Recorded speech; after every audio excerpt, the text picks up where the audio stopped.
ওম শান্তি।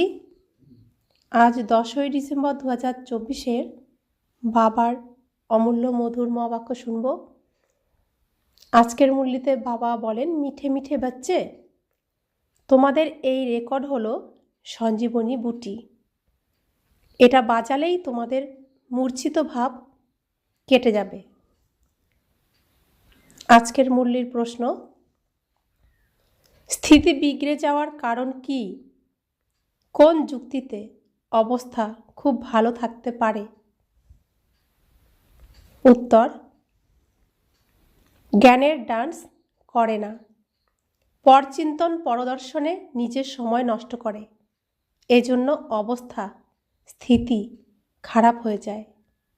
দ্বিতীয়ত, অপরকে দুঃখ দেয়, তাই তার প্রভাব নিজের স্থিতির উপরেও এসে পড়ে। স্থিতি ভালো তখন থাকবে যখন আচার আচরণে মিষ্টি হয়ে থাকবে, স্মরণের উপরে সম্পূর্ণ মনোসংযোগ থাকবে। রাতে শোয়ার আগে কমপক্ষে আধ ঘন্টা স্মরণের যাত্রায় বসতে হবে। আবার অমৃতবেলায় উঠে স্মরণ করলে নিজের স্থিতি খুব ভালো থাকবে।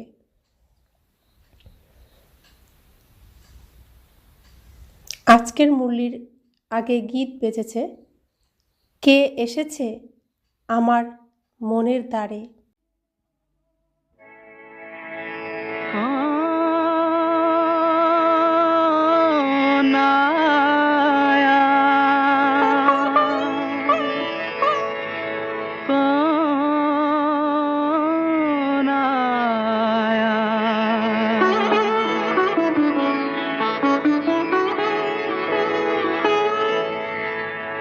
कौन आया मेरे मन के द्वारे, पायल की झनकार लिए।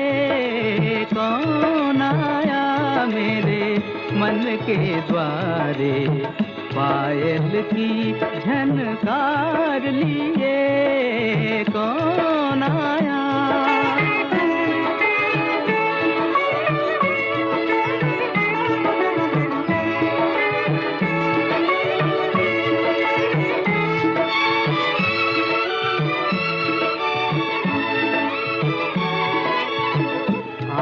न जाने दिल पहचाने, आँख न जाने दिल पहचाने, सूरतिया कुछ ऐसी। आँख न जाने दिल पहचाने, सूरतिया कुछ ऐसी। याद करूं तो याद न आए, मूर्तिया ये कैसी। पागल मनवा सोच में डूबा, सपनों का संसार लिए। कौन आया मेरे मन के द्वारे, पायल की झनकार लिए। कौन आया?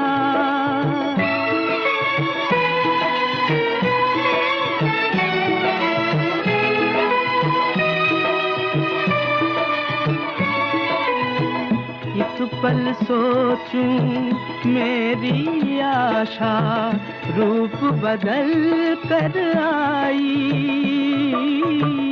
एक पल सोचूं मेरी आशा, रूप बदल कर आई। दूजे पल फिर ध्यान ये आए, हो न कहीं परछाई। जो परदेसी के घर आई, एक अनोखा प्यार लिए। कौन आया मेरे मन के द्वारे, पायल की झनकार लिए। कौन आया?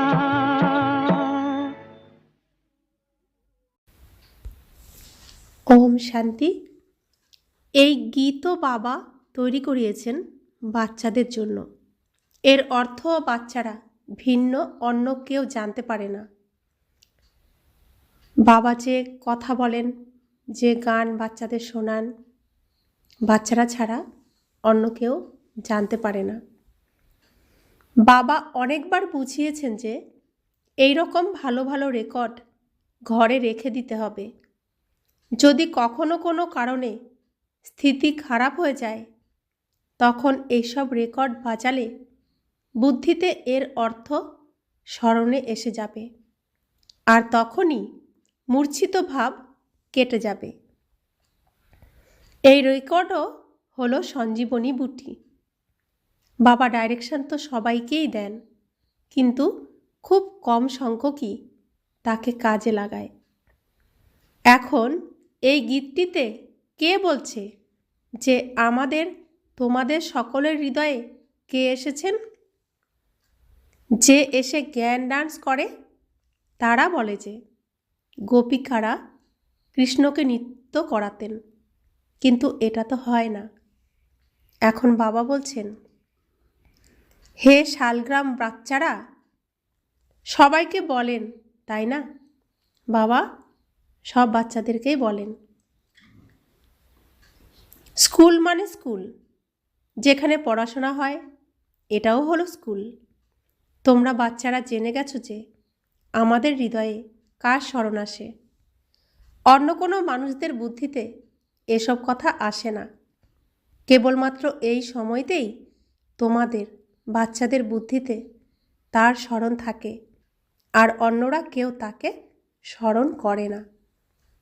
বাবা বলেন যে তোমরা রোজ আমাকে স্মরণ করো, তাহলে ধারণা খুব ভালো হবে। যেরকম আমি ডাইরেকশন দিই, সেরকমভাবে তোমরা আমাকে স্মরণ করো না। মায়া তোমাদেরকে স্মরণ করতে দেয় না। আমার শ্রীমতে তোমরা খুব কম সংখ্যকই চলো, আর মায়ার কথাতে অনেকে চলে। বাবা অনেকবারই বলেছেন যে রাতে শোয়ার আগে ৮ ঘন্টা বাবার স্মরণে বসা উচিত। সে যদি স্ত্রী পুরুষ একসঙ্গে বসেই বা আলাদা বসো, বুদ্ধিতে এক বাবারই স্মরণ থাকবে। কিন্তু বিরলই কেউ কেউ স্মরণ করে, মায়া ভুলিয়ে দেয়। শ্রীমতে না চললে পথ পাবে কি করে? বাবাকে অনেক স্মরণ করতে হবে। শিব বাবা, তুমিই হলে আত্মাদের বাবা। সবাই তোমার থেকেই উত্তরাধিকার প্রাপ্ত করে।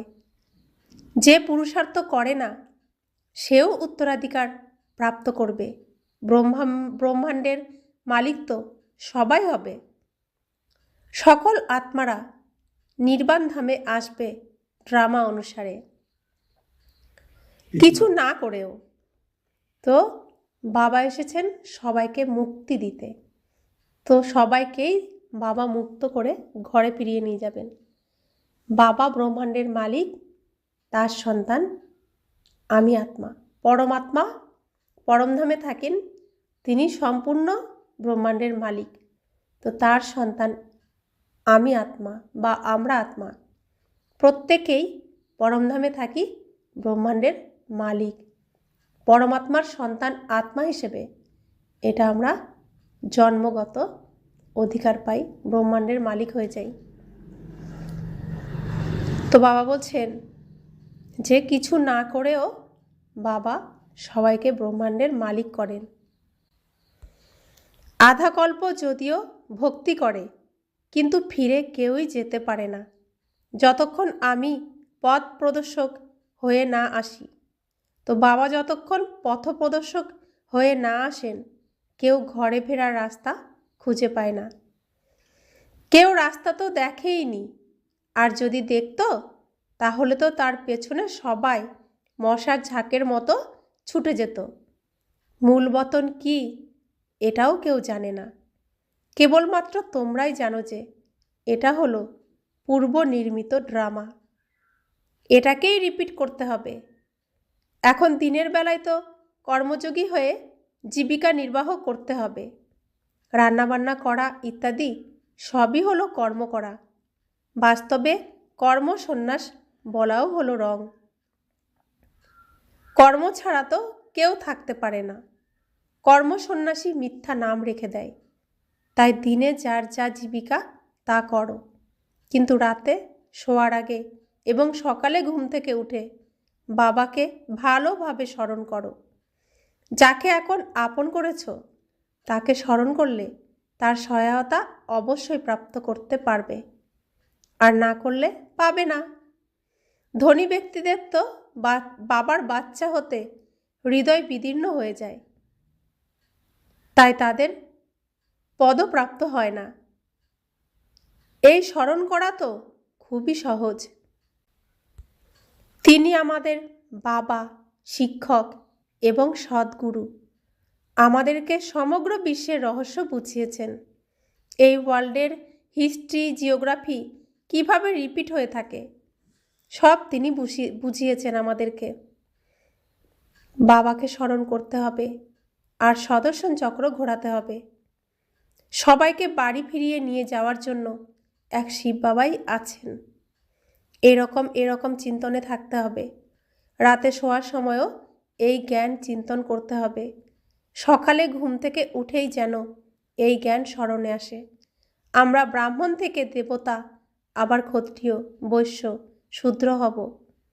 তারপর বাবা আসবেন, পুনরায় আমরা শূদ্র থেকে ব্রাহ্মণ হব। বাবা হলেন ত্রিমূর্তি, ত্রিকালদর্শী, ত্রিনেত্রীয়। আমাদের বুদ্ধির তালা খুলে দেন, জ্ঞানের তৃতীয় নেত্র প্রাপ্ত হয়। এরকম বাবা তো আর অন্য কেউ হতে পারে না।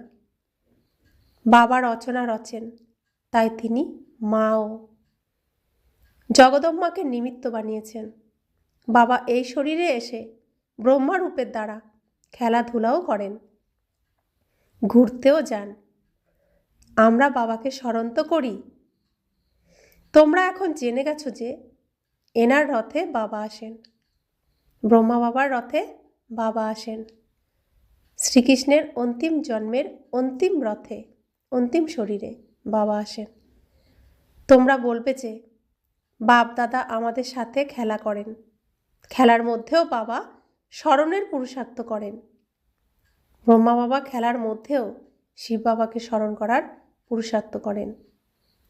শিব বাবা বলেন, আমি এনার দ্বারা খেলা করি, আমি ব্রহ্মার শরীরের দ্বারা খেলা করি। চৈতন্য তো, তাই না? তাই এরকম চিন্তন করতে হবে।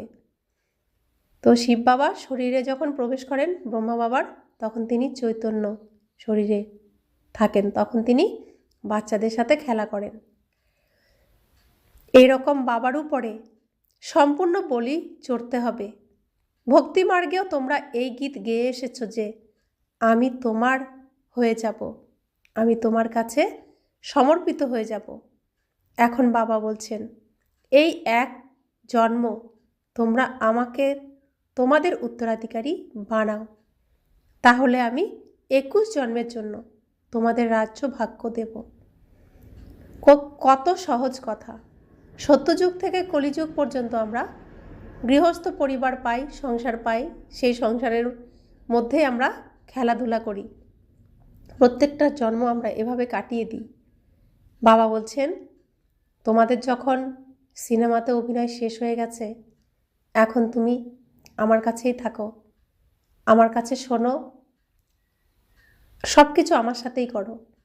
এই একটা জন্ম তো আমার কাছে থাকো আমার সন্তান হয়ে, কারণ আমরা পরমধামে বেশি সময় বাবার সাথে থাকতে পারি না।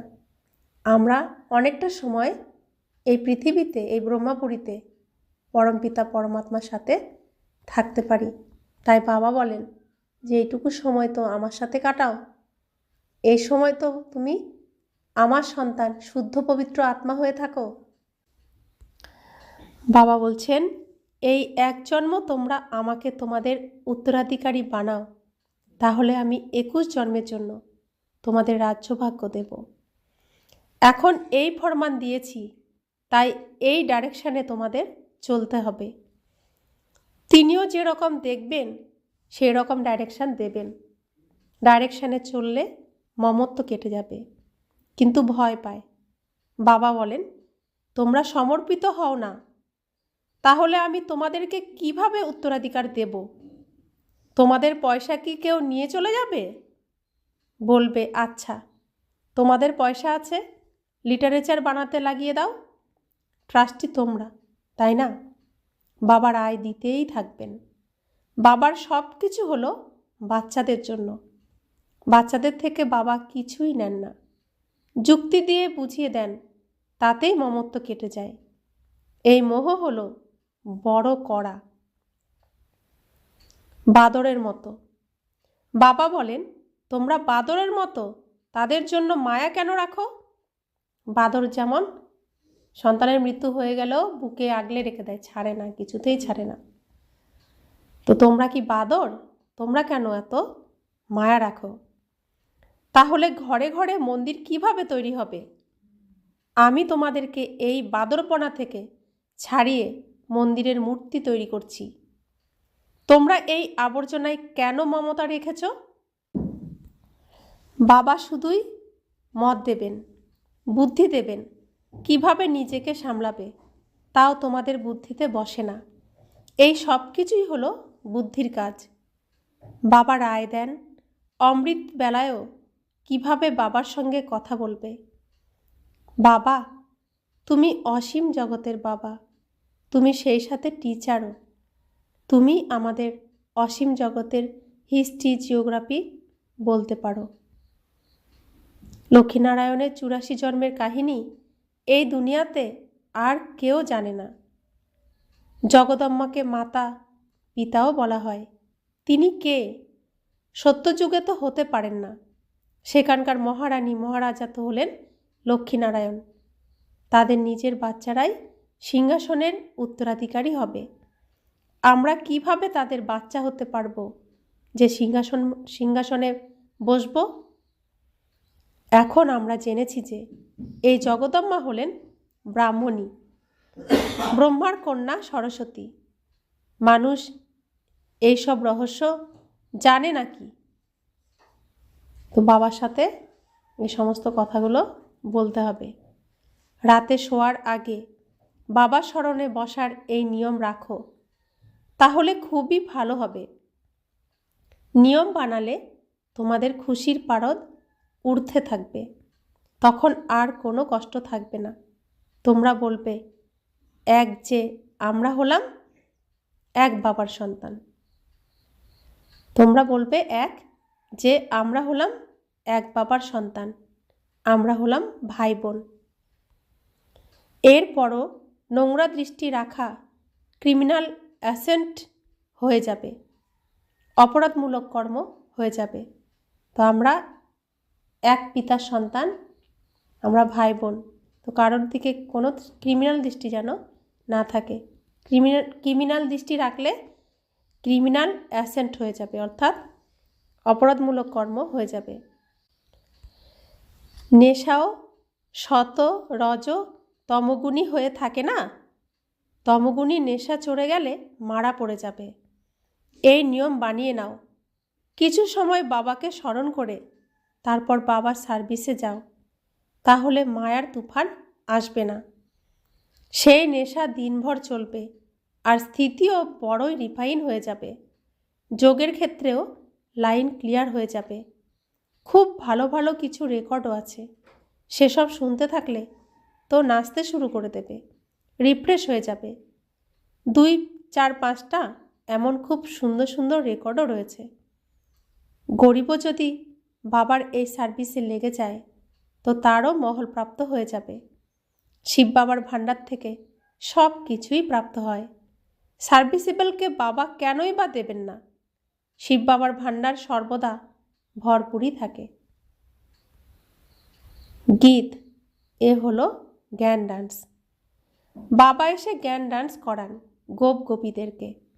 যেখানেই বসে থাকো না কেন বাবাকে স্মরণ করতে থাকো, তাহলে স্থিতি খুব ভালো হয়ে যাবে।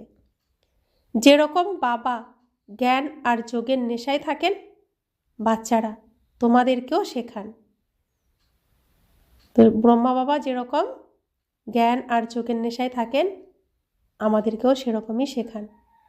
তাহলে খুশির নেশা তো থাকবে, না হলে পরচিন্তন পরদর্শনে থাকার জন্য নিজের স্থিতিকে খারাপ করে ফেলবে। সকালে ওঠা তো খুব ভালো, বাবার স্মরণে বসে বাবার সঙ্গে মিষ্টি মিষ্টি কথা বলা উচিত। যারা বক্তৃতা দেয় তাদের তো বিচার সাগর মন্থন করতে হবে। আজ এই পয়েন্টের উপর বোঝাবো, এইভাবে বোঝাবো। বাবাকে অনেক বাচ্চারাই বলে যে আমি চাকরি ছেড়ে দেব, কিন্তু বাবা বলেন যে প্রথমে সেবার প্রমাণ দাও। বাবা তো স্মরণের যুক্তি খুব সুন্দর বলে দিয়েছেন, কিন্তু কোটির মধ্যে কয়েকজনই বেরোবে যাদের এই অভ্যাস থাকবে। কারো তো আবার খুব কম জনেরই স্মরণ থাকে। তোমাদের কুমারীদের নাম তো খুব গৌরবান্বিত হয়ে আছে। কুমারীদের সবাই পায়ে ধরে তোমরা 21 জন্মের জন্য ভারতকে স্বরাজ্য প্রদান করে থাকো। তোমাদের স্মরণিক হলো মন্দির। ব্রহ্মা কুমারীদের নামও প্রখ্যাত হয়ে গেছে, তাই না? কুমারী সেই যে 21 কুলের উদ্ধার করে, তো সেই অর্থও তো বুঝতে হবে। তোমরা বাচ্চারা জানো যে এ হলো 5000 বছরের ড্রামা। যা কিছু অতীত হয়ে গেছে সেটাই ড্রামা, ভুল হলেও তার ড্রামা। তো বাবা আমাদেরকে কি বলেন? ব্রহ্মা কুমারী, অর্থাৎ ব্রহ্মাপুরীতে আমরা এসেছি, আমাদের নতুন জন্ম হয়েছে, নতুন পিতামাতা পেয়েছি। তো এখানে যে আমরা কুমারী, এই কুমারিত্বই যেন আমাদের মধ্যে থাকে। আমরা এই কুমারী বাবা যে বানিয়েছেন এর মান যেন আমরা রাখি। তো বাবা বলছেন ভবিষ্যতের জন্য নিজের রেজিস্টারকে সর্বদা ঠিক রাখতে হবে, পুনরায় যেন রেজিস্টার খারাপ না হয়ে যায়। তো আমাদের নতুন জন্ম হয়েছে, শুদ্ধ পবিত্র জন্ম। এই জন্মের পর আমরা যেন পুরোই শুদ্ধ পবিত্র থাকি, শুদ্ধ পবিত্র দুনিয়াতে যাওয়ার জন্য। আমরা শুদ্ধ পবিত্র না থাকলে শুদ্ধ দুনিয়াতে, পবিত্র দুনিয়াতে যেতে পারবো না। তো বাবা আমাদেরকে শুদ্ধ পবিত্র করার জন্যই এই শুদ্ধ পবিত্র জন্ম দিয়েছেন। এটাই সুযোগ নিজের সমস্ত খারাপকে ভালো করার। তো বাবা বলছেন খুব বড় পরিশ্রম রয়েছে, তবেই তো এত উঁচু পদ প্রাপ্ত হবে। বাবার হয়ে গেছো, তাহলে বাবা উত্তরাধিকারও প্রদান করবেন। সতীন পুত্রকে কি কখনো উত্তরাধিকার প্রদান করবেন নাকি? সহায়তা করা হলো বাবার দায়িত্ব। তো সতীন পুত্র কারা? যারা রাবণকে মানে, রাবণকে পিতা বলে রাবণের সমস্ত আচরণ করে, তারা হলো সতীন পুত্র। আর আমরা বাবার নিজের, যারা বাবাকে বাবা বলে স্বীকার করেছি, তো তাদের তো তিনি দেবেন না, দেবেন তো আমাদেরকে। যে সেন্সিবল হবে সে প্রত্যেক কথা দিয়ে সাহায্য করবে। বাবা দেখো কতখানি সহায় হন। তো প্রত্যেক ক্ষেত্রে বাবা আমাদের সহযোগী হন। তো কতখানি সহায় আমাদের বাবা হন আমাদের। সাহসী বাচ্চার জন্য সাহায্যকারী স্বয়ং ভগবান। হিম্মত বাচ্চে মদতে বাপ। যে বাচ্চা হিম্মতের এক কদম এগিয়ে দেবে, বাবা হাজার ভুজার শক্তি দিয়ে সেই বাচ্চাকে এগিয়ে নিয়ে যাবে, তার কাছে টেনে নেবে, তাকে সহযোগ দেবে। মায়ার উপরে বিজয় পাওয়ার জন্য অনেক শক্তির প্রয়োজন হয়। একমাত্র আত্মিক বাবাকে স্মরণ করতে হবে। অন্য সব সঙ্গ ত্যাগ করে এক সঙ্গ জুড়তে হবে। বাবা হলেন জ্ঞানের সাগর। তিনি বলেন আমি এনার মধ্যে প্রবেশ করি, কথা বলি। তো স্বয়ং ভগবান তার প্রথম 1 নাম্বার সন্তান শ্রীকৃষ্ণ অন্তিম জন্মের অন্তিম শরীর তিনি বেছে নেন এই পৃথিবীতে অভিনয় করার জন্য। তো তার শরীরে প্রবেশ করেই আমাদেরকে নোংরার থেকে তুলে আনেন, পরিষ্কার পরিচ্ছন্ন করেন। আর তো কেউ এ সমস্ত কথা বলতে পারবে না যে আমি হলাম বাবা, টিচার এবং সদ্গুরু। ব্রহ্মা, বিষ্ণু, শঙ্করের রচয়িতা আমি।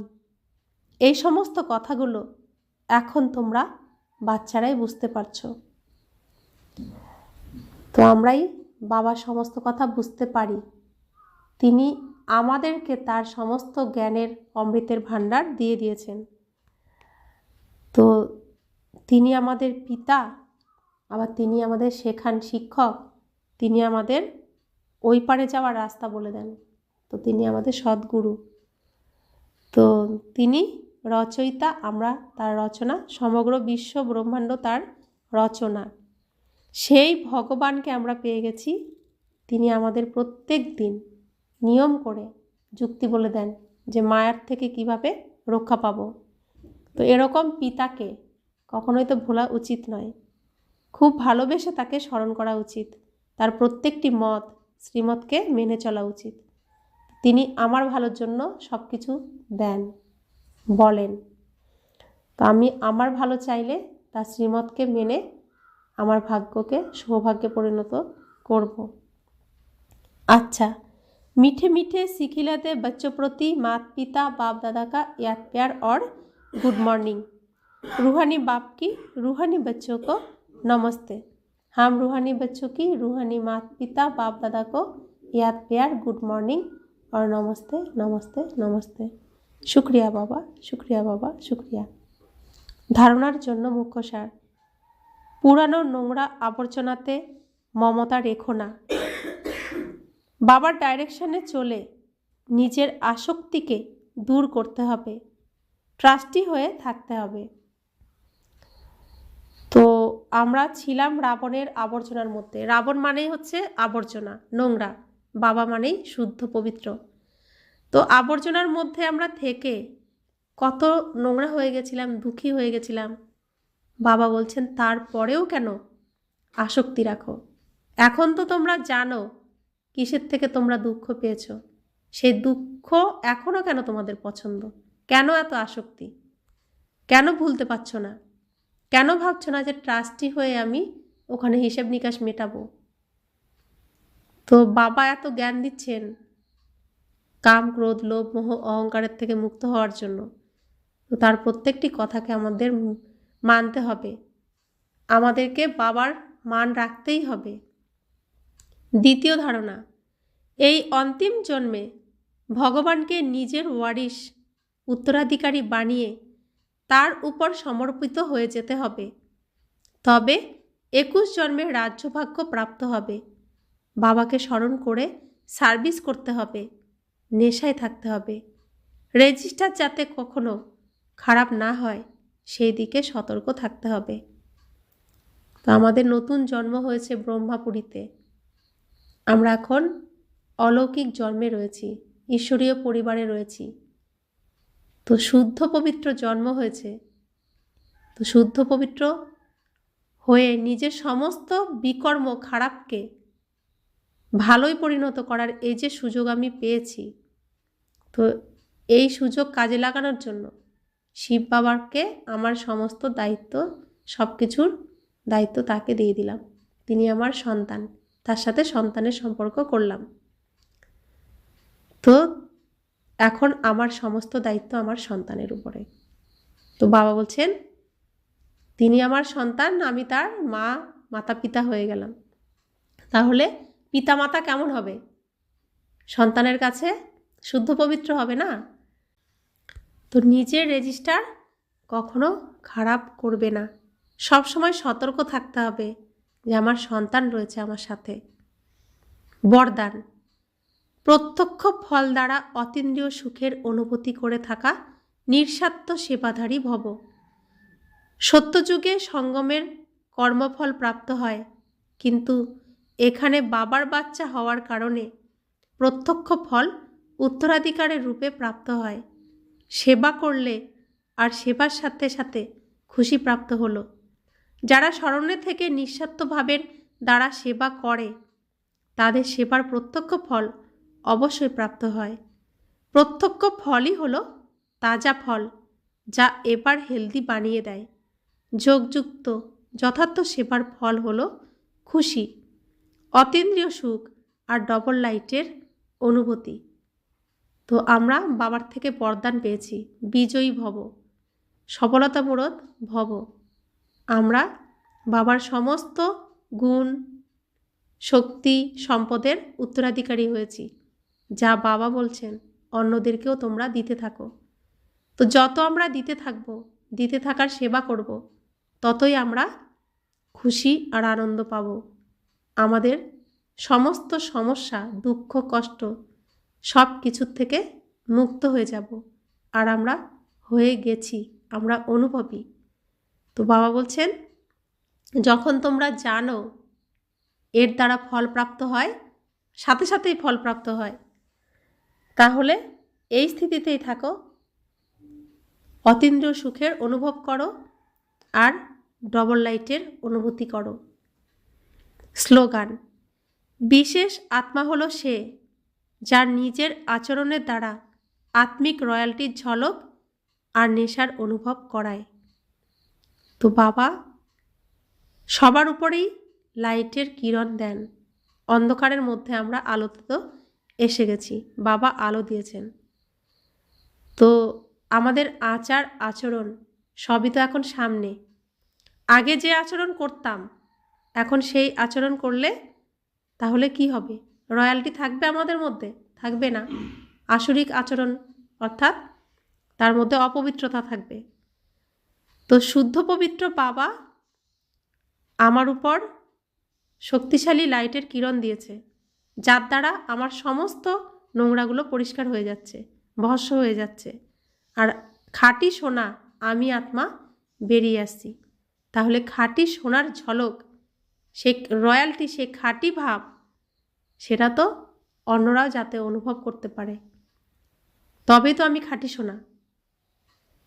তো বাবা বলছেন, যখন অন্যরা আমাকে খাঁটি সোনা রূপে দেখবে, খাঁটি রূপে দেখবে, সেই রয়্যালটির ঝলক আর নেশা, তখন তারা নিজেদেরকেও পরিবর্তন করবে, অনুভব করবে। ওম শান্তি।